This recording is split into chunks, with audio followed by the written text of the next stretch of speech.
Hello all, welcome to Kerala stock market. അപ്പം പുതിയൊരു ആഴ്ചയിലേക്ക് നമ്മൾ പോവുകയാണ്. അപ്പം എല്ലാ ആഴ്ചയും നമ്മൾ പുതിയ പുതിയ കമ്പനികൾ പഠിക്കാനായിട്ട് ശ്രമിക്കാറുണ്ട്.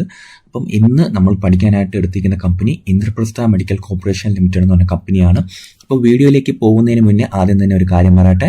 ഇതൊരു റെക്കമെൻഡേഷനോ വീഡിയോ അല്ല, മറിച്ച് നമ്മുടെ സ്റ്റഡി പർപ്പസിന് വേണ്ടിയിട്ട് നമ്മൾ ഓരോ കമ്പനികൾ വീക്ക്ലി അല്ലെങ്കിൽ സമയം കിട്ടുമ്പോഴെല്ലാം നമ്മൾ പഠിക്കാറുണ്ട്. സോ അപ്പം നിങ്ങളായാലും നമ്മളായാലും പൊതുവായിട്ടുള്ള കാര്യങ്ങൾ പഠിക്കാനായിട്ട് എടുക്കുന്ന ഒരു വീഡിയോ ആണ്.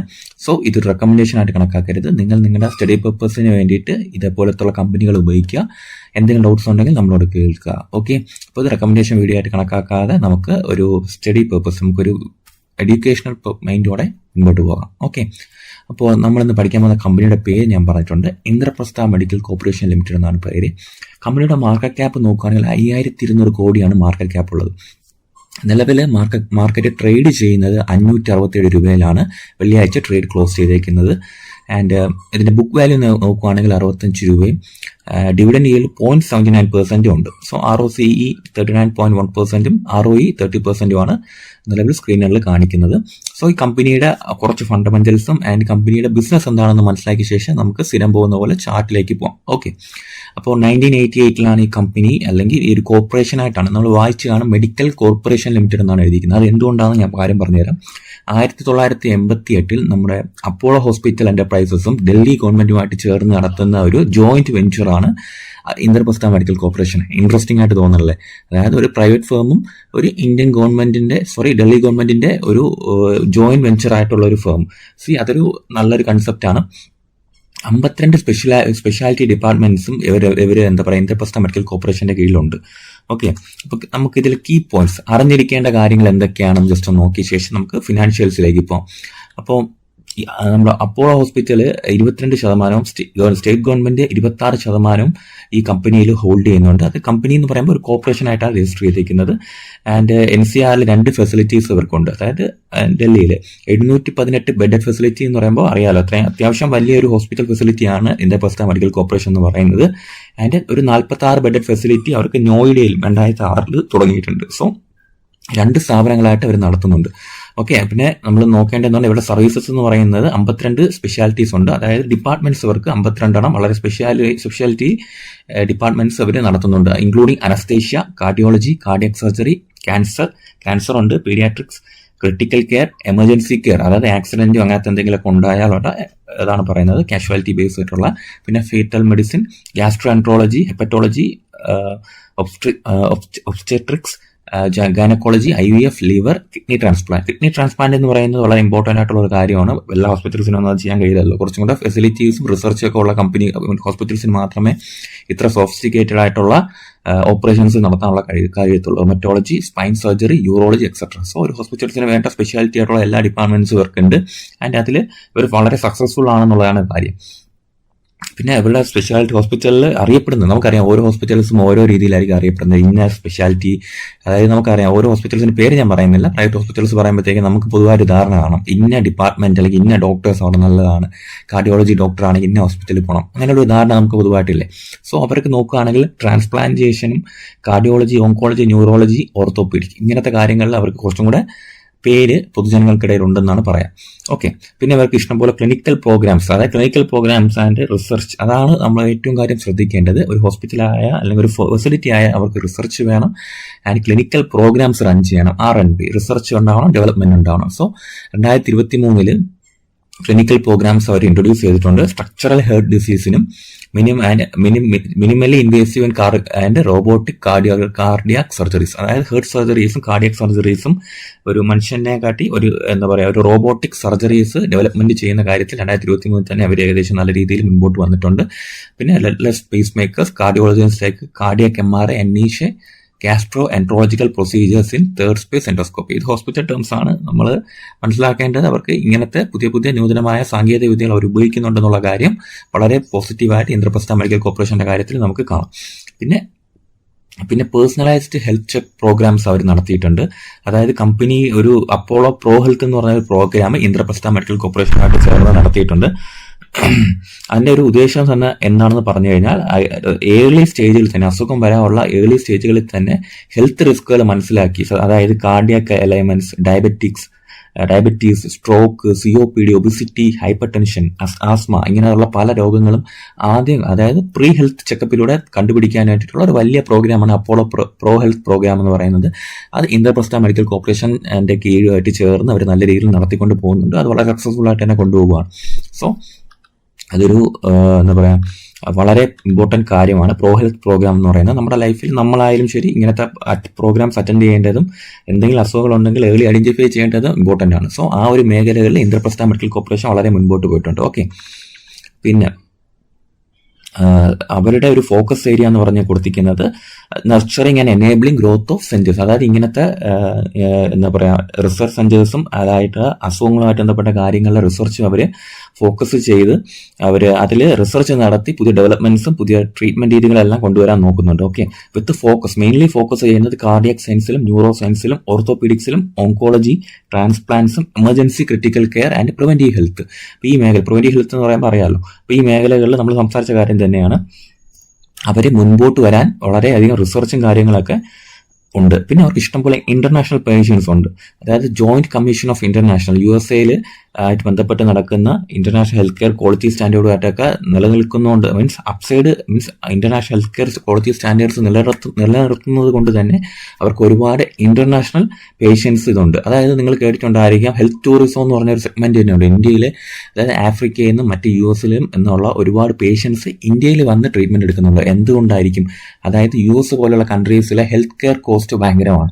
അവിടെ ഒരു അപ്പോയിന്റ്മെന്റ് കിട്ടാൻ തന്നെ ഭയങ്കര പാടാണ്. സോ അപ്പം UK US ആഫ്രിക്കൻ കൺട്രീസിൽ നിന്നൊക്കെ ഉള്ള ഒരുപാട് പേഷ്യൻസ് ഇന്ത്യയിൽ വന്നിട്ട് ട്രീറ്റ്മെന്റ് എടുത്ത് 1-2 കൊല്ലമൊക്കെ താമസിച്ച് പോകുന്നുണ്ട്. കാര്യം അവരെ സംബന്ധിച്ച് US അല്ലെങ്കിൽ UK ചെയ്യുന്ന കോസ്റ്റ് കണക്കാക്കുമ്പോൾ അവർക്ക് ഇന്ത്യയിൽ വന്ന്, അതായത് പ്ലെയിൻ കോസ്റ്റ്, അതായത് എയർലൈൻ കോസ്റ്റും കണക്കാക്കി ഇവിടെ താമസിച്ച് ഈ ട്രീറ്റ്മെന്റ് നടത്തി പോകുമ്പോൾ അവർക്ക് US ചിലവാകുന്നതിനെക്കാട്ടി വളരെയധികം കുറവാണ് ഇന്ത്യയിൽ ട്രീറ്റ്മെന്റ് നടത്തുമ്പോൾ. സോ അങ്ങനെയുള്ള ഒരു ഗ്ലോബൽ ടൂറിസം, അതായത് ഹെൽത്ത് ടൂറിസം ഡിപ്പാർട്ട്മെന്റ് എന്നുള്ള ഒരു പ്രത്യേക വകുപ്പ് തന്നെ നമുക്ക് തുടങ്ങാൻ പറ്റും ഇന്ത്യൻ ഗവൺമെന്റിന്.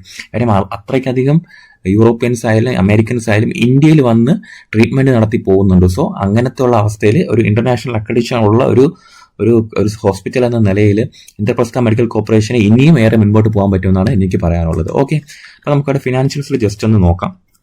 ഇപ്പോൾ പ്രോസ് ആൻഡ് കോൺസ് പറയുകയാണെങ്കിൽ കമ്പനി ഓൾമോസ്റ്റ് ഡെപ്റ്റ് ഫ്രീ ആണ്. ഗുഡ് പ്രോഫിറ്റ് ഗ്രോത്ത് കഴിഞ്ഞ 5 വർഷമായിട്ട് ഇവർ ഡെലിവറി ചെയ്യുന്നുണ്ട്.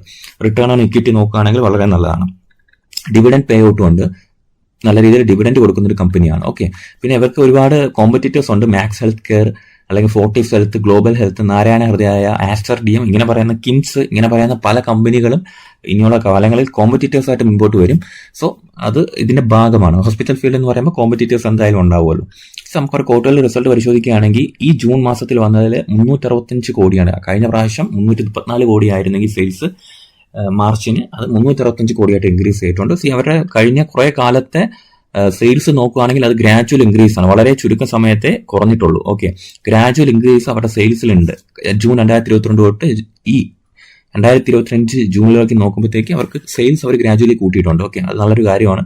ഓപ്പറേറ്റിംഗ് പ്രോഫിറ്റ് ഓൾ ടൈം ഹൈയിലേക്ക് എത്തിയിട്ടുണ്ട്, 73 crores ഈ ക്വാർട്ടറിൽ എത്തിയപ്പോൾ. ഇൻട്രസ്റ്റ് 2 crores ആണ് വന്നിട്ടുള്ളത്. പ്രോഫിറ്റ് ബിഫോർ ടാക്സും ഓൾ ടൈം ഹൈയിലേക്ക് എത്തിയിട്ടുണ്ട്, 68 കോടിയാണ്.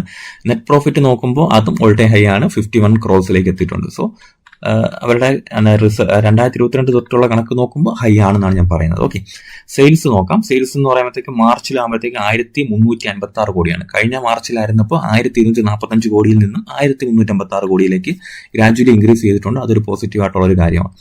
സോ ഓപ്പറേറ്റിംഗ് പ്രോഫിറ്റ് 245 കോടിയാണ്. കഴിഞ്ഞ മാർച്ചിൽ 195 കോടിയിൽ നിന്നും 245 കോടി. സോ ഫണ്ടമെന്റലി കുറച്ച് സ്ട്രെങ്ത് കാണിക്കുന്ന ഒരു കമ്പനിയാണ് നമ്മുടെ ഇന്ദ്രപ്രസ്ഥ മെഡിക്കൽ കോർപ്പറേഷൻ എന്ന് പറയുന്നത്.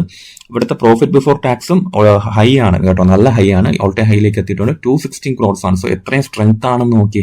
കഴിഞ്ഞ 2024 166 കോടിയിൽ നിന്ന് 216 കോടിയിലേക്ക് ഇന്ദ്രപ്രസ്ഥ മെഡിക്കൽ കോർപ്പറേഷൻ എത്തിയിട്ടുണ്ട്. സോ അവിടെ നെറ്റ് പ്രോഫിറ്റ് ഇപ്രാവശ്യം 161 കോടിയാണ്. അപ്പം നമ്മൾ ഇങ്ങനത്തെ ഫണ്ടമെന്റലി സ്ട്രോങ് ആയിട്ടുള്ള കമ്പനികൾ പഠിക്കാൻ ശ്രമിക്കുക. ആൻഡ് നല്ല ലെവൽസ് ഒക്കെ മനസ്സിലാക്കാൻ ശ്രമിക്കുക എന്നുള്ളതാണ് ഇമ്പോർട്ടൻറ്റ് കാര്യം. സോ അപ്പോൾ അവിടുത്തെ നെറ്റ് പ്രോഫിറ്റ് എന്ന് പറയുന്നത് 161 കോടിയാണ്. സോ നോക്കുമ്പോൾ നിങ്ങൾക്ക് അറിയാം വളരെ ഹെൽത്തി ആയിട്ട് നമുക്ക് തോന്നുന്നുണ്ട്. അപ്പോൾ നിങ്ങൾക്ക് ഇതിൽ എതിരഭിപ്രായം ഉണ്ടാവാം. സോ അത് എല്ലാവർക്കും പേഴ്സണലാണ്. ഓരോരായിട്ടും ഓരോ കമ്പനി വീക്ഷിക്കുന്ന പല രീതിയിലാണ്. അപ്പം എനിക്ക് ഈ കമ്പനി ഓക്കെയാണ്, നല്ല രീതിയിൽ പെർഫോം ചെയ്യുന്നുണ്ടെന്ന് തോന്നിയിട്ടാണ് ഞാൻ ഈ കമ്പനി പഠിക്കാത്തത്. സോ നിങ്ങൾക്കും ഇതിന്റെ മെറിറ്റ്സ് ആൻഡ് ഡിമെറിറ്റ്സ് ഡിസ്കസ് ചെയ്യാം. ആൻഡ് നമുക്ക് കമന്റ് ബോക്സിൽ നല്ല രീതിയിൽ നിങ്ങളുടെ ഒപ്പീനിയനും പറയാം. ഓക്കെ, റിസർവ് നോക്കാം. നമുക്ക് റിസർവ് കൂട്ടിയിട്ടുണ്ട് അവർ. കഴിഞ്ഞ മാർച്ചിൽ 386 കോടി ആയിരുന്നത് റിസർവ് കൂട്ടി 505 കോടിയിലേക്ക് അവർ വർദ്ധിപ്പിച്ചിട്ടുണ്ട്. സോ ഈ ബോറോയിങ്സ് നോക്കുകയാണെങ്കിൽ 33 കോടി ലൈറ്റ്ലി കുറഞ്ഞിട്ടുണ്ട്. അപ്പം അസറ്റ്സ് നോക്കുകയാണെങ്കിൽ ഈ മാർച്ച് ആകുമ്പോഴത്തേക്കും 852 കോടിയാണ് ഉള്ളത്. 773 കോടിയായിരുന്നു മാർച്ച് 2024. ഓക്കെ, അപ്പൊ ക്യാഷ് ഫ്രം ഓപ്പറേറ്റിംഗ് ആക്ടിവിറ്റി 157 കോടിയാണ്. ക്യാഷ് ഫ്രം ഇൻവെസ്റ്റിംഗ് ആക്ടിവിറ്റി നെഗറ്റീവാണ്, ബട്ട് -111. കഴിഞ്ഞ പ്രാവശ്യം അത് -158 ആയിരുന്നു. നെറ്റ് ക്യാഷ് ഫ്ലോ നെഗറ്റീവാണ്, 0 ആണ്. അപ്പോൾ അടുത്ത കാര്യം ഡെപ്റ്റർ ഡേയ്സ് കൂടിയിട്ടുണ്ട്. ഈ 20 days ആയിട്ട് വന്നിട്ടുണ്ട്. ഓക്കെ, ക്യാഷ് കൺവേർഷൻ സൈക്കിൾ എന്ന് പറയുന്നത് 20 ആണ്. ഷെയർ ഹോൾഡിംഗ് പാറ്റേൺസ് നമുക്ക് പരിശോധിക്കാം. പ്രൊമോട്ടേഴ്സ് കണ്ടിന്യൂസ്ലി 51% ഹോൾഡ് ചെയ്യുന്നുണ്ട്. അതായത് ഡൽഹി സർക്കാരും ആൻഡ് നമ്മുടെ അപ്പോളോയും കൂടെ ചേർന്നാണെന്ന് പറഞ്ഞു. അപ്പോൾ പ്രൊമോട്ടേഴ്സ് അവരൊക്കെയാണ്. പ്രൊമോട്ടേഴ്സ് കണ്ടിന്യൂസ്ലി കുറച്ചിട്ടൊന്നുമില്ല, കറക്റ്റ് 51% സെപ്റ്റംബർ 2022 തൊട്ട് ജൂൺ 2025 വരെ ഹോൾഡ് ചെയ്യുന്നുണ്ട്. FIA ഹോൾഡിംഗ് ലൈറ്റ്ലി കുറഞ്ഞിട്ടുണ്ട്, 2.73%. ആൻഡ് DIS ഹോൾഡ് ചെയ്യുന്നത് 3.5% അടുപ്പിച്ച് DIS ഹോൾഡ് ചെയ്യുന്നുണ്ട്. പബ്ലിക് ഹോൾഡിംഗ് നല്ല രീതിയിൽ ഈ കമ്പനിയിലുണ്ട്, 42.74%. കഴിഞ്ഞ പ്രാവശ്യത്തെ കാട്ടി ലൈറ്റ്ലി കൂടുതലാണ്. ഓക്കെ, ഷെയർ ഹോൾഡേഴ്സും ഹോൾഡ് ചെയ്യുന്നുണ്ട്. പിന്നെ ഒരുപാട് എന്താ പറയുക, ഇൻസ്റ്റിറ്റ്യൂഷണൽ ഷെയർ ഹോൾഡേഴ്സും ഉണ്ട്. Quant money managers limited 2.40 million shares hold ചെയ്യുന്നു. Dimensional fund advisors, American century investment management and FIL investment international, dimensional fund advisors അങ്ങനെ പല കമ്പനികൾ. State board of administration of Florida retirement systems അങ്ങനെ and WSEM investment management കമ്പനികൾ, അങ്ങനെ പല institutional share ഹോൾഡേഴ്സും hold ചെയ്യുന്ന ഒരു കമ്പനിയാണ് ഇന്ദ്രപ്രസ്ഥ മെഡിക്കൽ കോർപ്പറേഷൻ. അപ്പോൾ നമുക്ക് അതിന്റെ ഒരു മന്ത്ലി ചാർട്ടിലേക്ക് പോകാം. നോക്കുകയാണെങ്കിൽ ഓൾ ടൈം ഹൈക്ക് നടുവിൽ നിൽക്കുകയാണ്. റീസെന്റ് ഹൈ എന്ന് പറയുന്നത് 628 റേഞ്ച് ആണ്. ഓക്കെ, കഴിഞ്ഞ ക്യാൻഡിലിൽ ഒരു ഓൾ ടൈം ഹൈയിൽ നല്ല രീതിയിൽ വോളിയം ബ്രേക്ക് ചെയ്ത് മാർക്കറ്റ് അപ്സൈഡ് പോകാൻ നോക്കിയിട്ടുണ്ട്. കഴിഞ്ഞ വീക്കിലിൽ. ഓക്കെ, കഴിഞ്ഞ വീക്കിൽ അത്യാവശ്യം നല്ല വോളിയം ഉണ്ട്. ആൻഡ് നിലവിൽ ട്രേഡ് ചെയ്യുന്നത് 567 റേഞ്ചിലാണ്. ഇപ്പോൾ 1021 EMAക്ക് മുകളിലായിരിക്കും ട്രേഡ് ചെയ്യുക, മിക്കവാറും 1021 EMAക്ക് മുകളിലായിരിക്കും ട്രേഡ് ചെയ്യുക. ഒരു മേജർ സപ്പോർട്ട് സോൺ എന്ന് പറഞ്ഞാൽ 520 റേഞ്ച് ആണ്. ആൻഡ് ഒരു ട്രെൻഡ് ലൈൻ സപ്പോർട്ട് മാർക്കറ്റിൽ ടെക്നിക്കലി നോക്കുകയാണെങ്കിലുണ്ട്. എവിടെയാണ് ട്രെൻഡ് ലൈൻ സപ്പോർട്ട് വരുന്നത് നോക്കിയാൽ ഒരു 490 റേഞ്ച് ആക്കി. ഇവിടെ നിന്നൊരു പുൾ ബാക്ക് വരെയാണ് 470. ഈ ഒരു ട്രെൻഡ് ലൈൻ സപ്പോർട്ട് നമുക്ക് ഹോൾഡ് ചെയ്യുന്നുണ്ട്. സോ ടെക്നിക്കലി നോക്കുകയാണെങ്കിൽ വെൽ പൊസിഷൻഡ് സ്റ്റോക്ക് ആണ്. അപ്പോൾ നമുക്ക് തിങ്കളാഴ്ചത്തെ ട്രേഡിംഗ് സെഷൻ, തിങ്കളാഴ്ച ഒറ്റ ട്രേഡിംഗ് സെഷൻ കൊണ്ട് ഒരു സ്റ്റോക്കിന്റെ പൂർണ്ണമായ രൂപം നമുക്ക് കിട്ടുമോ? ഇല്ല. അപ്പോൾ നമുക്ക് നോക്കാം എത്ര റേഞ്ചിലോട്ടൊക്കെ ഈ സ്റ്റോക്കിന് മൂവ്മെന്റ് കിട്ടുമെന്ന്. അപ്പം എങ്ങനെയായാലും നല്ലൊരു മൂവ്മെന്റ് ഞാൻ ഫ്യൂച്ചറിൽ പ്രതീക്ഷിക്കുന്നുണ്ട്. ഫണ്ടമെന്റലി സ്ട്രെങ്ത് ഉള്ള കമ്പനികൾ മേ ബി ചെറിയ ഡിപ്സ് വരാന്നിരിക്കാം, ബട്ട് അവർക്ക് അവരുടേതായ ഫണ്ടമെന്റൽസ് നിലനിർത്തുന്നുണ്ടെങ്കിൽ അവർക്ക് ഗ്രാജുവലി ഉള്ള ഗ്രോത്ത് ഉണ്ടാവും. സോ നമുക്ക് മൺഡേ ഈ സ്റ്റോക്ക് വീണ്ടും ഈ ഹൈ റിട്ടൈൻ ചെയ്ത് അപ്സൈഡ് പോവില്ല എന്ന് നമുക്ക് നോക്കാം. അപ്പോൾ ടാർഗറ്റ്സ് ഞാൻ പറയുന്നില്ല പബ്ലിക്കലി, കാര്യം നമ്മൾ സ്റ്റഡി പർപ്പസിന് വേണ്ടിയിട്ടാണ്. അപ്പോൾ നമ്മളെ ടാർഗറ്റ്സ് പറഞ്ഞാൽ അത് റെക്കമെൻഡേഷൻ ആയി പോകും. സോ ഇപ്പം നമുക്ക് ഈ ഒരു രീതിയിൽ മുൻപോട്ട് പോകാം. അപ്പം ചാർട്ടും ഫണ്ടമെന്റലി വളരെ നല്ലൊരു സോണിൽ നിൽക്കുകയാണ്. അപ്പം റീടെസ്റ്റ് ഉണ്ടാവില്ലേ നമുക്കറിയത്തില്ല. 500 റേഞ്ച് ആണ് ഒരു റീടെസ്റ്റ് സോൺ എന്ന് പറയുന്നത്. ആൻഡ് അടുത്തത് നമുക്ക് റെസിസ്റ്റൻസ് വരാൻ സാധ്യതയുള്ളത് 620 റേഞ്ചിലാണ് റെസിസ്റ്റൻസ് വരാൻ സാധ്യതയുള്ളത്. പിന്നെ 700 റേഞ്ചിൽ റെസിസ്റ്റൻസ് ഉണ്ടാവാം. അങ്ങനെ പല റെസിസ്റ്റൻസ് സോൺസ് പലതും ഉണ്ടാവാം. അപ്പോൾ നമുക്ക് വരുന്ന വീക്സിൽ ഇന്ദ്രപ്രസ്ഥ മെഡിക്കൽ കോർപ്പറേഷൻ എങ്ങനെ പെർഫോം ചെയ്യുമെന്ന് വിലയിരുത്താം. ഓക്കെ, അപ്പോൾ വീണ്ടും ഞാൻ വീഡിയോ ആയിട്ട് വരുന്നതായിരിക്കും. സോ ഇത് റെക്കമെൻഡേഷൻ അല്ലാതെ ഞാൻ വീണ്ടും ഓർമ്മിപ്പിക്കാം ഡിസ്ക്ലെയിമർ ആയിട്ട്. അപ്പോൾ നിങ്ങൾക്ക് എന്തെങ്കിലും സംശയം ഉണ്ടെങ്കിൽ നിങ്ങൾക്ക് എനിക്ക് പേഴ്സണലി മെസ്സേജ് അയക്കാം. എല്ലാവർക്കും ഞാൻ റിപ്ലൈ ചെയ്യുന്നതായിരിക്കും. ഓക്കെ, അപ്പോൾ അടുത്ത പ്രാവശ്യം കാണാം. Thank you.